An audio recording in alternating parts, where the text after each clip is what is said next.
ಅಶ್ಲೀಲ ಪದ ಬಳಕೆ ವಿಚಾರಕ್ಕೆ ಸಂಬಂಧಪಟ್ಟಂತೆ ಸಿಟಿ ರವಿ ಅವರ ಬಂಧನ ಆಗಿದೆ. ಈಗ ಮೆಡಿಕಲ್ ಟೆಸ್ಟ್ ಮುಗಿಸಿ ನ್ಯಾಯಾಧೀಶರ ಮುಂದೆ ಅವರನ್ನ ಹಾಜರುಪಡಿಸಲಾಗಿದೆ. ಈಗ ಇರುವಂತಹ ಪ್ರಶ್ನೆ, ಸಿಟಿ ರವಿ ಅವರಿಗೆ ಜೈಲ ಅಥವಾ ಕಸ್ಟಡಿನ ಅಂತ.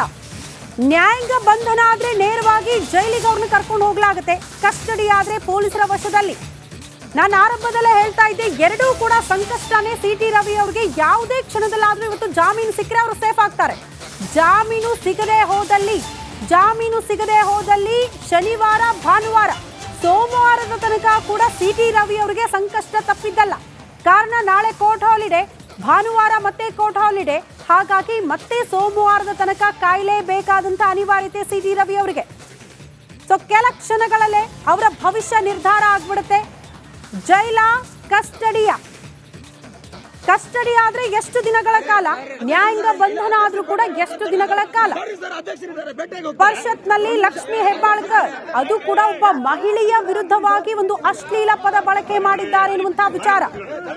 ಅದಕ್ಕೆ ಸಂಬಂಧಪಟ್ಟಂತೆ ಅವರ ಬಂಧನ ಆಯ್ತು, ರಾತ್ರಿ ಇಡೀ ಹೈಡ್ರಾಮಾ ಆಯ್ತು. ಈಗ ಬೆಳಗಿನ ಜಾವ ಮೆಡಿಕಲ್ ಟೆಸ್ಟ್ ಆದ ಬಳಿಕ ನೇರವಾಗಿ ನ್ಯಾಯಾಧೀಶರ ಮುಂದೆ ಸಿಟಿ ರವಿ ಅವರನ್ನ ಪೊಲೀಸರು ಹಾಜರುಪಡಿಸಿದ್ದಾರೆ.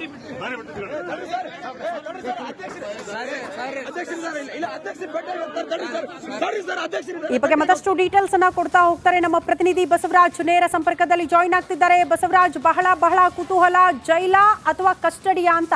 ಯಾವುದೇ ಆದ್ರೂ ಕೂಡ ಸಂಕಷ್ಟ. ಸಪೋಸ್ ಇವತ್ತು ಜಾಮೀನು ಸಿಗದೆ ಹೋದಲ್ಲಿ ಸೋಮವಾರದ ತನಕ ಕಾಯಲೇಬೇಕಾದಂತ ಅನಿವಾರ್ಯತೆ. ಏನ್ ಬೆಳವಣಿಗೆ ಆಗ್ತಾ ಇದೆ?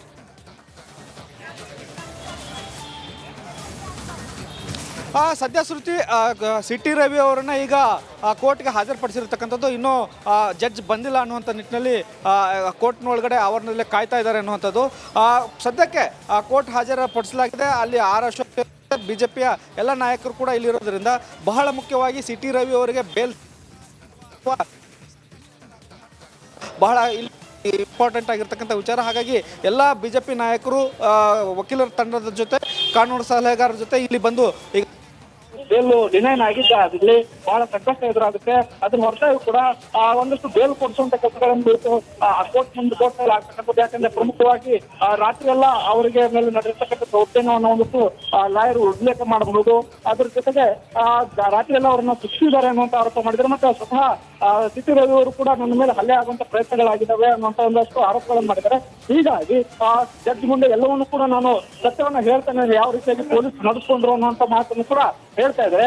ಹೀಗಾಗಿ ಇವತ್ತು ಜಡ್ಜ್ ಈಗ ಆರಂಭ ಆಗುವಂತ ಕೋರ್ಟ್ ಕಲಾಪ ಆರಂಭ ಆದ ಬಳಿಕ ಯಾವ ರೀತಿಯಾದಂತಹ ಒಂದು ನಿರ್ಣಯವನ್ನ ಕೋರ್ಟ್ ತೆಗೆದುಕೊಳ್ಳುತ್ತೆ ಅನ್ನೋದ್ರ ಮೇಲೆ ಸಿಟಿ ರವಿ ಅವರ ಒಂದು ಭವಿಷ್ಯ ನಿರ್ಧಾರವಾಗುತ್ತೆ. ಒಂದು ವೇಳೆ ಮೇಲೆ ಸಿಟಿ ರವಿ ಅವರ ಒಂದು ಭವಿಷ್ಯ ನಿರ್ಧಾರವಾಗುತ್ತೆ. ಒಂದು ವೇಳೆ ಏನಾದರೂ ಅವರಿಗೆ ಬೇಲ್ ಏನಾದರೂ ಇಲ್ಲಿ ಡಿನೈಡ್ ಆಗಿದ್ದೇ ಇದ್ದಲ್ಲಿ ಅವರು ಮತ್ತೆ ಜೈಲು ವಾಸವನ್ನು ಅನುಭವಿಸಬೇಕಾಗುತ್ತೆ. ಹಿಂಡಿಲ್ಲಾ ಜೈಲಿಗೆ ಅವ್ರನ್ನ ಶಿಫ್ಟ್ ಮಾಡುವಂಥ ಸಾಧ್ಯತೆಗಳಿದ್ದಾವೆ. ಆದ್ದರಿಂದ ಒಂದಷ್ಟು ಉದ್ವಿಗ್ನ ಪರಿಸ್ಥಿತಿಗಳು ಆಗಬಾರ್ದಂತ ಸಿಟಿಯಾದ್ಯಂತ ಒಂದಷ್ಟು ಕಟ್ಟುನಿಟ್ಟಿನ ಕ್ರಮವನ್ನು ಸರ್ಕಾರ ತೆಗೆದುಕೊಂಡಿದ್ರು ಕೂಡ ಇಲ್ಲಿ ಒಂದಷ್ಟು ಸೂಕ್ಷ್ಮ ಪ್ರದೇಶ ಅನ್ನೋ ಕಾರಣಕ್ಕಾಗಿ ಕೋರ್ಟ್ ಆವರಣದ ಒಳಗಡೆ ಕೂಡ ಯಾರನ್ನು ಕೂಡ ಸುಮ್ಮನೆ ಬಿಡ್ತಾ ಇಲ್ಲ. ಶ್ರುತಿ, ಓಕೆ ಬಸವರಾಜ್, ಈಗ ಬಿಜೆಪಿ ಮತ್ತು ಕಾಂಗ್ರೆಸ್ ಎರಡೂ ಕಡೆ ಕೂಡ ಸಿದ್ಧವಾಗಿದ್ದಾರೆ, ಪ್ರೊಟೆಸ್ಟ್ ಮಾಡಲೇಬೇಕು ಈ ಬೆಳವಣಿಗೆಯನ್ನ ಖಂಡಿಸಿ ಅಂತ. ಸೊ ಈ ವಿಚಾರಕ್ಕೆ ಸಂಬಂಧಪಟ್ಟಂತೆ ಬೆಳಗಾವಿಯಲ್ಲಿ ಇವತ್ತೇನು ಬೆಳವಣಿಗೆ ಆಗಬಹುದು, ಯಾವ ರೀತಿ ಹೋರಾಟ ಆಗಬಹುದು, ಆ ನಿಟ್ಟಿನಲ್ಲಿ ಪೊಲೀಸರ ಸಿದ್ಧತೆ, ಭದ್ರತೆ ಹೇಗಾಗ್ತಾ ಇದೆ ಅಂತ?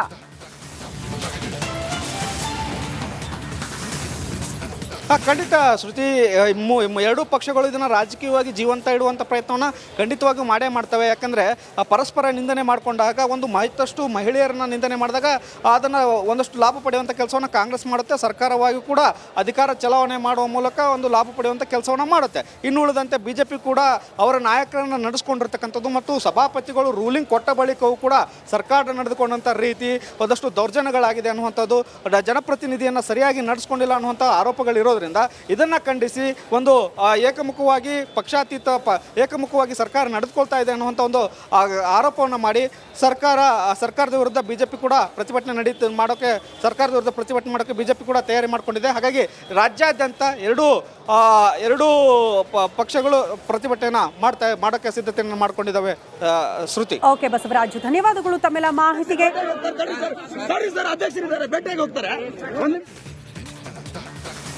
ನೋಡಿ, ನಿನ್ನೆ ಪರಿಷತ್ತಲ್ಲಿ ಆಗಿರುವ ಬೆಳವಣಿಗೆಗೆ ಸಂಬಂಧಪಟ್ಟಂತೆ ಇವತ್ತು ಬೆಳ್ಳಂಬೆಳಗ್ಗೆ ಸಚಿವೆ ಲಕ್ಷ್ಮಿ ಹೆಬ್ಬಾಳ್ಕರ್ ಅವರು ಸುದ್ದಿಗೋಷ್ಠಿ ಮಾಡಿದ್ರು. ಸುದ್ದಿಗೋಷ್ಠಿಯಲ್ಲಿ ಭಾವುಕರಾದರು. ಕಣ್ಣೀರು ಹಾಕಿದ್ರು ಒಬ್ಬ ಹೆಣ್ಣು ಮಗಳಾಗಿ, ಅದು ಕೂಡ ಒಬ್ಬ ತಾಯಿಯಾಗಿ, ಅಕ್ಕನಾಗಿ, ಅತ್ತಿಯಾಗಿ ಇಷ್ಟೆಲ್ಲ ಕಾರ್ಯನಿರ್ವಹಿಸ್ತಾ ಇದ್ದೀನಿ.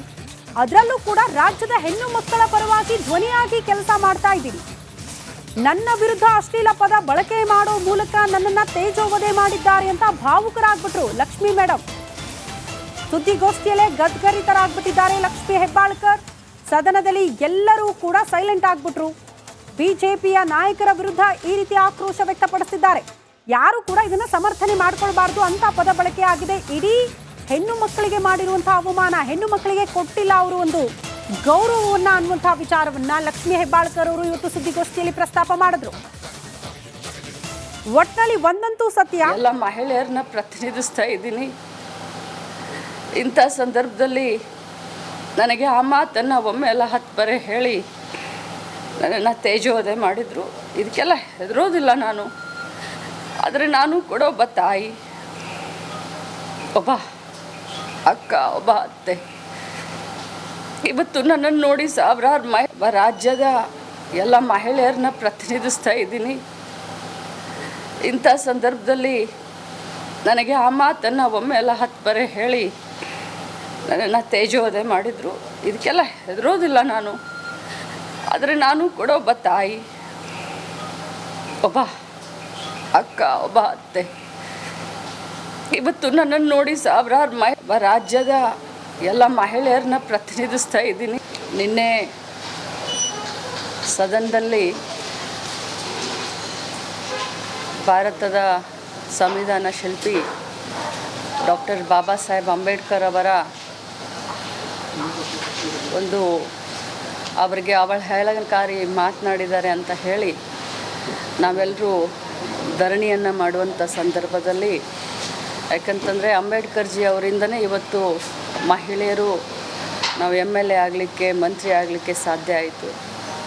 ನಮಗೆಲ್ಲ ಸಂವಿಧಾನದಲ್ಲಿ ಸಮಾನವಾದಂಥ ಹಕ್ಕನ್ನು ಕೊಟ್ಟಂಥವರೇ ಬಾಬಾ ಸಾಹೇಬ್ ಅಂಬೇಡ್ಕರ್ ಅವರು. ಅವರ ಒಂದು ಧರಣಿಯ ಸಂದರ್ಭದಲ್ಲಿ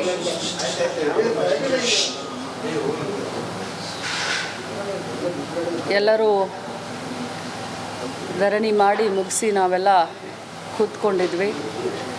ಸಭೆ ಕೂಡ 10 ನಿಮಿಷ ಮಾನ್ಯ ಸಭಾಪತಿಗಳು ಅಡ್ಜನ್ ಅಂತ ಹೇಳಿ ಅವರು ಒಳಗೆ ತಮ್ಮ ಸಭಾಪತಿ ಕಚೇರಿಗೆ ಹೋದ ತಕ್ಷಣ ನಾನು ನನ್ನ ಸೀಟಿನ ಮೇಲೆ ಸುಮ್ಮನೆ ಕೂತ್ಕೊಂಡಿದ್ದೆ. ಆದರೆ